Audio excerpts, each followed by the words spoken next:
Hello friends, kitchen with પુષ્પામાં આપનું સ્વાગત છે. તો આજે આપણે એક ક્રિસમસ સ્પેશિયલ કેક બનાવશું, પ્લમ કેક બનાવશું. તો એના માટે મેં એક વાટકી દૂધ લીધો છે, એની અંદર 2 થી 3 ચમચી જેટલો તેલ નાખ્યો છે અને ગોળ લીધો છે. ગોળનો પાવડર જ લીધો છે. એ આપણે બધે સરસ રીતે મિક્સ કરી લઈશું. તો મેં આ 1.5 વાટકા જેટલો એટલે 1.5 કપ જેટલો ઘઉંનો લોટ લીધો છે.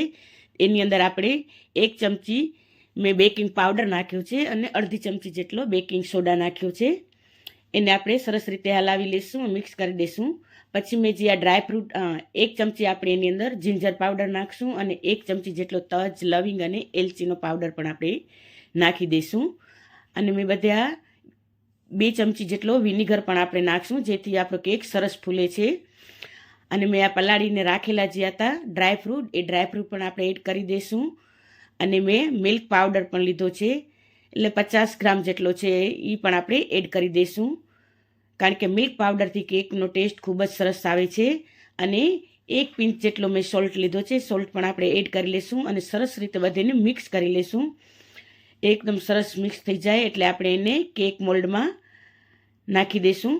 આ કેક મોલ્ડ મેં લીધો છે, એને ડસ્ટિંગ કરી લીધો છે અને એની અંદર આપણે બધે કેકનો બેટર નાખી દઈશું. કારણ કે ડસ્ટિંગ સરસ રીતે કરવાનું, જેથી આપણો કેક અંદર ચીપકી ન જાય. તો આપણે બધી અંદર બેટર નાખી દીધો છે અને હવે સરસ રીતે આપણે ઉપર પણ ડ્રાયફ્રૂટ સ્પ્રિંકલ કરશું, જેથી કેક ખાવામાં ખૂબ જ સરસ અને ટેસ્ટી લાગે છે.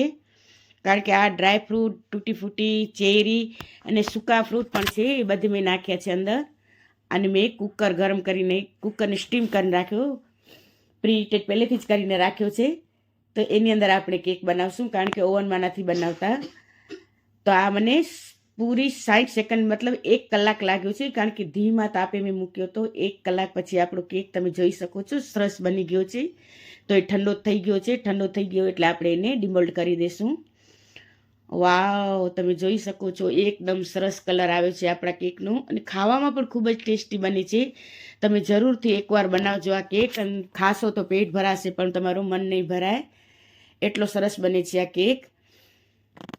તો જો તમને મારો આ વિડીયો પસંદ આવ્યો હોય તો શેર, લાઇક અને સબસ્ક્રાઈબ કરજો. આ જોઈ શકો છો એકદમ સરસ કેક ફૂલ્યો છે આપણો, અને એને ટેસ્ટ પણ હું કરું છું. તો બહુ જ ખાવામાં પણ એકદમ ટેસ્ટી બન્યો છે.